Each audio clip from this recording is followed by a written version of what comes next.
Hello and welcome to Pacific Dialogue. I'm your host, Wen Han.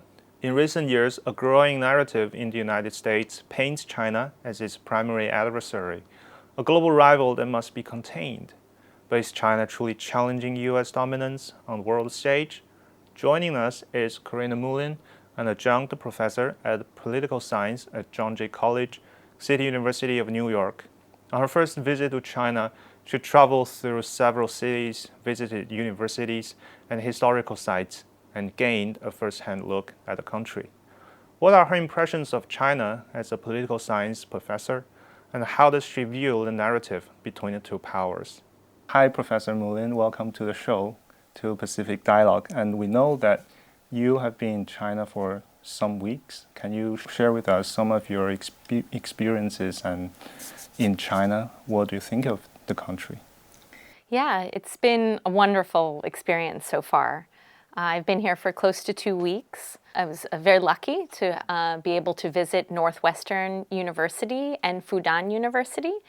We also had the opportunity to go to Yan'an. We learned about the culmination of the Great March. Then we went to Fudan, to Shanghai. I had the opportunity of teaching at Fudan University Summer School, and that was another wonderful experience. I have some wonderful students in New York, and I was thinking during these visits that it would be great to bring my students over here, the students that I've teach and are in my community, to bring them here to learn more about China. Would you like to share some similarities or differences between the two countries, based on your observation? Well, firstly, China feels like we're in the 21st century.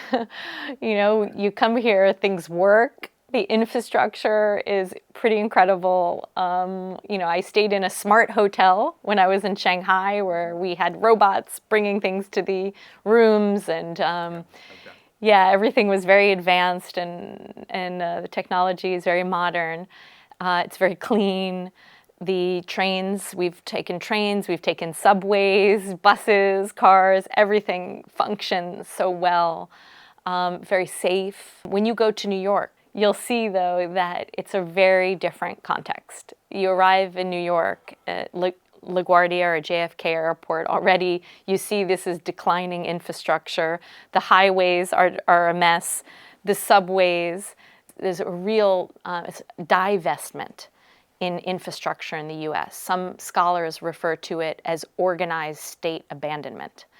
The state, it's a bourgeois state that facilitates accumulation for the bourgeoisie, for the wealthy, for the elite, and is not really interested in the masses and the welfare of the masses. So when you come to the U.S., you feel it's a place that is full of contradictions, full of tension, social tensions. You'll see a lot of poverty. You see a lot of infrastructure is in disrepair. It's a very different experience. China, I feel, is the exact opposite. I feel there's a lot of social cohesion here. There's a lot of community. Every night, I love going out to the squares and seeing people dance, especially elderly people. You go out 8, 9 o'clock, and people are listening to music, doing exercises, dancing collectively. A lot of children and elderly people on the streets throughout all of the day. You don't have houseless people, homeless people all over the place. In the U.S., that's something else you see in New York. Homelessness is rampant. People don't have even places to sleep. In CUNY, where I work, the City University of New York, 40% of our students are food insecure. That means they're missing 1 meal a day. And this is in the richest country, in the richest city. New York is the richest city in the world. Our GDP of New York exceeds many countries. But it's about the question of how wealth is distributed. And China is very different from the U.S. in that way.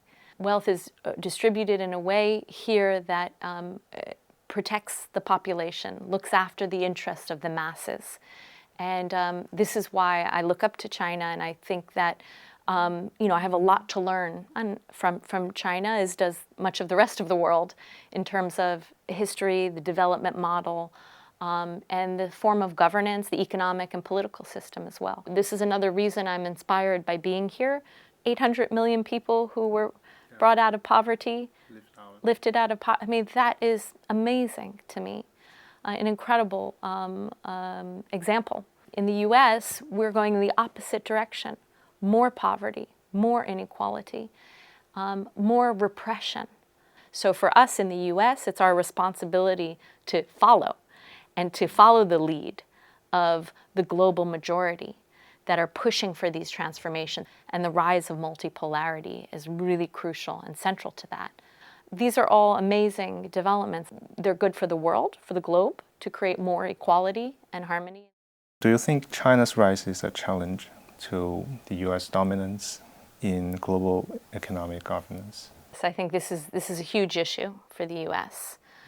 And it's the reason for the growing aggression towards China. And this is not recent. It didn't just happen under Trump, but it's accelerating under Trump. But we can go back, of course, to Obama and his discussion, right, of the pivot to Asia or pivot to China, which he talked about at the time of moving the focus of the U.S. foreign policy machine and military establishment away from West Asia and towards East Asia and towards China specifically. And the reason for this accelerating, especially right now, is very much about China's rise. You know, when we talk about the media and the propaganda and the distortions, but there are also real material interests and reasons for this. The U.S. Monopoly capital, which has been used to dominating the global economy for several hundred years, not just the U.S., the Western capital in general. And they did that through histories of settler colonialism and genocide against indigenous populations, slavery, which paved the way for the birth of modern capitalism, colonialism. Western capital has gotten used to their ability to accumulate in a polarized way, in an unequal way. That means that, you know, draining the wealth, the surplus value, all of the profits from the rest of the world, and bringing it to the north, to the core countries like the U.S., like Western Europe. That history process is no longer viable today. They are losing out on profits because you have the rise of more powerful states, the BRICS. The U.S. political and economic establishment, you know, thought that China would be at the lower end of the global value chain, right? Just producing things that are inputs to commodities then that are, you know, the higher value is added in the core capitalist core states. And that didn't happen. China actually learned, and then they developed and they went beyond U.S. technological development. There's a real fear because although the West likes to talk about free market capitalism, there's been nothing free about capitalism. Capitalism as it emerged in the West has always been about controlling markets, about state intervention on behalf of the ruling elite, of the bourgeoisie. The ruling class is the class that made the rules in a way that benefits them. And that's the rules-based order internationally as well.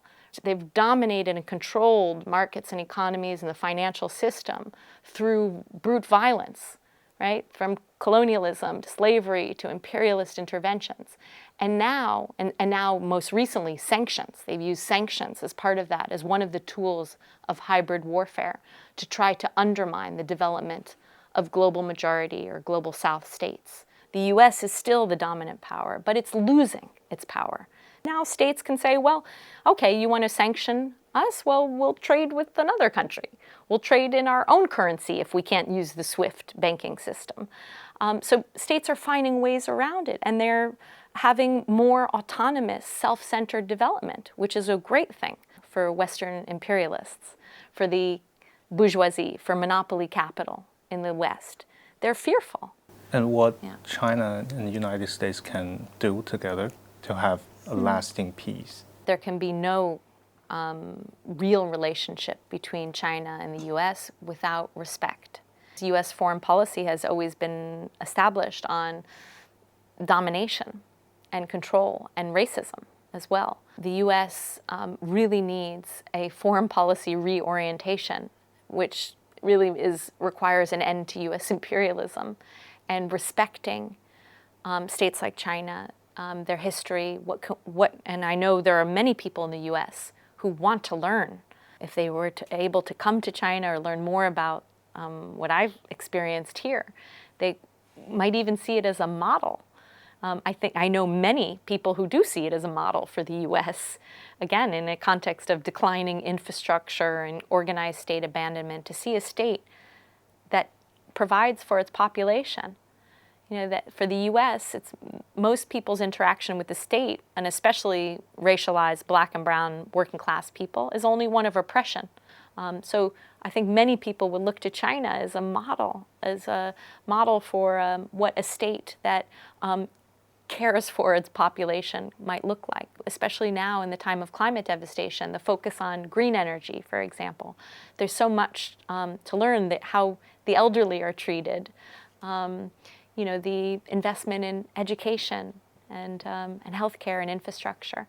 So, but for that to happen, there needs to be a shift in the way that the U.S. state approaches not just China, but the rest of the world. And it can't be one of arrogance and chauvinism and telling the rest of the world what they have to do and not do. The U.S. is not the world's policeman. It never should have been and never should be.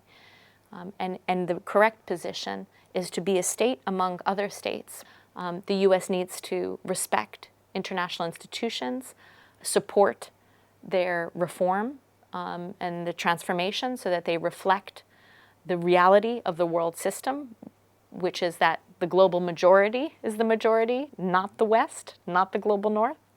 They need to respect international law and abide by it, and have equitable relations for trade and economic exchange. And I think if that were to happen, we would have a much more peaceful world.